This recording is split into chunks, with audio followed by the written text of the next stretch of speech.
So we had a very interesting article dropped today for Final Fantasy VII Rebirth that references two very iconic films, The Empire Strikes Back and Advent Children. And in regards to Advent Children, we now have Yoshinori Kitase speaking on that film and how it will remain canon for the remake trilogy. So there's some really interesting stuff to pull from today's article. And if any of that sounds cool to you, feel free to click that like button. And if you want to stick around, you can subscribe as well. But let's go ahead and get to this article because it is fascinating. So this comes to us from Games Radar. They got to speak with Naoki Hamaguchi and Yoshinori Kitase during the Paris Games Week Fest. And what's really cool here is that they get to talk about how they got to meet the fans and see how they express their love for them, because that's not something that they get to experience a lot in Japan. It's very, I think, more formal over there. But in Paris, everyone was going up to them asking for pictures and autographs and expressing how much they love this franchise. And these guys are rock stars. Kitase in particular is responsible for some of my favorite gaming moments I had as a child with the Final Fantasy franchise, so knowing that they're getting that kind of respect is great. But moving forward, let's get to that Advent Children talk, and this comes directly from Yoshinori Kitase, and he is now the second person aside from Tetsuya Nomura who has brought up Advent Children in regards to the 7 Remake trilogy. He goes on to say, "We are finally going to link up with Advent Children. That is going to be part of canon. The overall storyline, the developments will not go wildly out in a way that will not add up to Advent Children in the end. I don't think anyone wanted that. That's not what we're looking to create here. But to make sure it doesn't become stale and people know exactly where it's going, that it doesn't just follow the original word for word, we add in extra elements which add that little bit of doubt. Getting the right balance of that is so key. Ultimately, we're not trying to change the Final Fantasy VII story into something really different. The overall balance wouldn't really allow for that anyway." And again, this is fascinating because Kitase is now the second person to mention Advent Children. And I think there's one of two things that could happen here. The first one, which is an idea I proposed in a video we did back in September when Nomura mentioned Advent Children, and I thought of the idea of what if in Remake Part 3 we get to the end, or what we think is the end, and then suddenly time jumps forward and we're now getting to play through the events of Advent Children instead of just watch it, and that's how the trilogy would conclude. I think that would be super cool and fascinating, and they're gonna gamify Advent Children anyway when it comes to the Ever Crisis stuff, so why not do a bigger budget version? The second option here is that I think what Kitase could also mean is that no matter what happens in the remake trilogy, the events that occur within those 3 games will still fall in line with the canon of what we see in Advent Children. So you could play through Remake and then watch Advent Children, and it will still gel with what we just experienced with the games, which could also mean what he's saying. But in regards to Advent Children anyway, they're already technically weaving elements of that movie into the remake trilogy. If you look at 7 Remake towards the end, when you're fighting the Arbiter of Fate guy, there's the 3 whispers that you're fighting, and it's thought to be that these are the 3 clones from the Advent Children movie, the 3 Sephiroth clones, Kadaj, Lotz, and Lazu. I forget the other 2 guys' name. I just remember Kadaj because they all have the same weapons as the 3 clones. They do the same moves as the 3 clones. The names of their attacks even kind of reference the personality of those clones, and it just kind of makes sense that that is leading to Advent Children. But also, when we fight Sephiroth inside of the Singularity, that's some straight up Advent Children stuff. Cloud is now flying around. He's strong enough to slice buildings in half. There's so much debris flying around everywhere, and the party is fighting Sephiroth in this souped up, leveled up area, which is something straight out of Advent Children when Cloud fights Sephiroth for the very last time in that movie. So elements of Advent Children are already making their way into the games, and I'm very curious to see what elements of Advent Children make their way into Rebirth like they did with 7 Remake. But I'm still secretly crossing my fingers that we will get to play through Advent Children, or maybe get an updated movie in some way, shape, or form. Either way, this is very intriguing, and I cannot wait to see what they do. Up next, they talk about trilogies and how movies often have the first part, which sets up your characters and their story. The second part, you get to know those characters more. The story really starts to evolve, and then the third part is usually the triumphant return of the characters, and they end up beating the bad guys. And they talk specifically about The Empire Strikes Back, which is a Star Wars film that everyone references in regards to this 7 Remake trilogy, and how 7 Remake is most likely going to follow the plan of what those Star Wars trilogies have done. And it's not just Star Wars, most trilogies do this same plan as well. So Kitase goes on to say, "There is a lot you can learn from that film, The Empire Strikes Back, in terms of how to do a second part of a trilogy well. You've got the setup, the setting, the characters, who they are, all explained in the first part.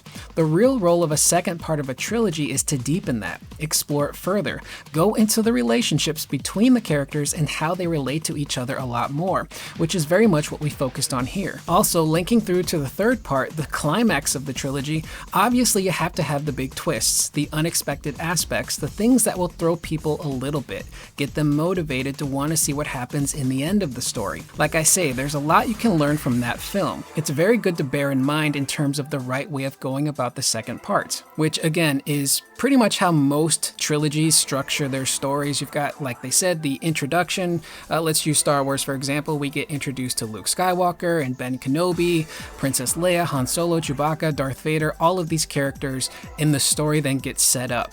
And then in the second movie, that tends to be the darker portion of the story. You learn some really crazy, gnarly stuff about the story itself. Our characters are beaten down and usually left in a state where they've lost to the bad guys, which then sets up their triumphant return and their inevitable win in the third movie. You know, with Star Wars, in that second film, Luke discovers that Vader is his father. He then loses his hand. Han Solo has been frozen in carbonite, and things just kind of get worse from there for Luke because he finds out in the third movie that he full-on made out with his sister, which is something that still never, sits right with me. That was such a weird thing to include in that trilogy, and I don't know why they did that. But looking at 7 Remake, it's basically following that trilogy formula. We have our characters set up in part 1. Rebirth, which seemingly will have a lot of fun, lighthearted moments with the characters, will eventually have those dark spots. And again, that dark spot is the loss of a potential character. And I think that game will end either with the death of a character, we don't know who, or some sort of big twist that could end on a cliffhanger that sets up part 3 when Cloud and company eventually get their bearings and beat Sephiroth. So it's a tried and true formula. It's not really that hard to screw up, although for some trilogies the first one's good, the second one's the best, and the third one kind of doesn't always stick the landing, so it remains to be seen how the 7 Remake trilogy pans out. Now, Hamaguchi actually has a little bit of a different take on this whole trilogy formula by saying, I think the way I'm approaching the game may be slightly different to Mr. Kitase and his perceptions and ideas about the second part of a trilogy. I think unless there is that twist, that change, that step up over the first game, the big trap here is that people get expectations of what the third part is going to be like. You don't want that expectation to become lower. If we don't add in those changes and ramp everything up and make it that bigger and wider experience, then people just think they know what's coming. I want to avoid that. We want people to keep wondering. That's very much how we approach the change from Remake through to Rebirth, just making everything bigger, more expansive, deeper. I feel that's my mission as the director now, to really ensure that that's where the game goes. In terms of the change in my approach to it, I think that's what I'm very focused on for this second one. And again, he still kind of has this same idea that Kitase has, where in that second game, you really do have to set up a story hook that's going to get people enamored with the characters and the overall story that will then set them up and get excited to see what happens in part 3. You know, that hook that gets them to go, oh crap, I need to see this story through to the end and see what happens to the story and the characters in this world.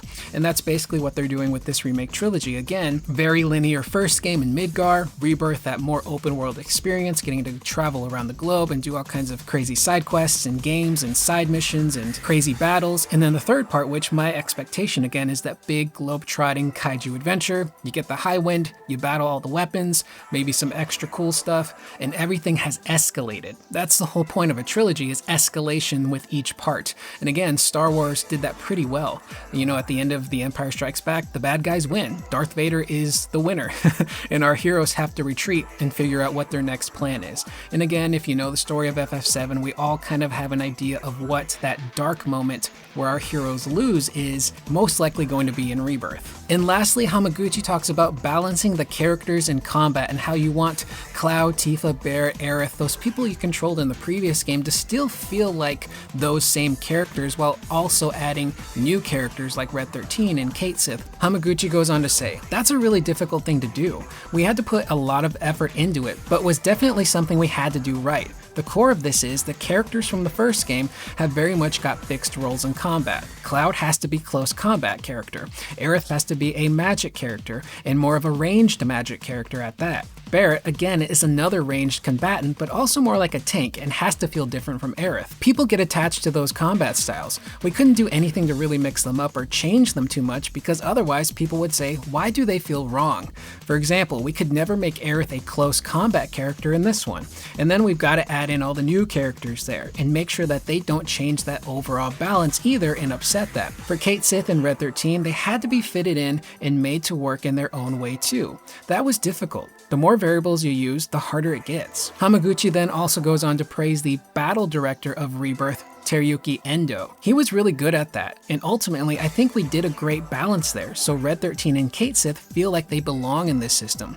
They don't feel out of place even though they are unique. They slot in really well. Hamaguchi then also goes on to say that just because you want those characters to feel the same doesn't mean you can't add new abilities, and he specifically uses Cloud and Aerith and how they do have some new combat mechanics that we're going to get to explore in Rebirth. But to his previous point, that's entirely correct. I'm so used to using those characters a certain way. In combat, Barret is my tank, Steel Skin, Lifesaver, the ranged attacker, he's the guy that takes the damage. And then you get in close with Cloud and you get in close with Tifa, but you stay kind of far back and use that ranged magic with Aerith. Everyone has their roles and I kind of want it to still be that way in Rebirth, and thankfully they are keeping it that way while adding some new flourishes here and there that will freshen up combat. And then of course, you've got Cait Sith and Red 13 now fitting into that as well. Hamaguchi then ends with the idea of ramping up combat even more in the third part and including characters like Vincent and Sid. Hamaguchi goes on to say, we have to work out how they fit into that overall matrix now and work as combat characters.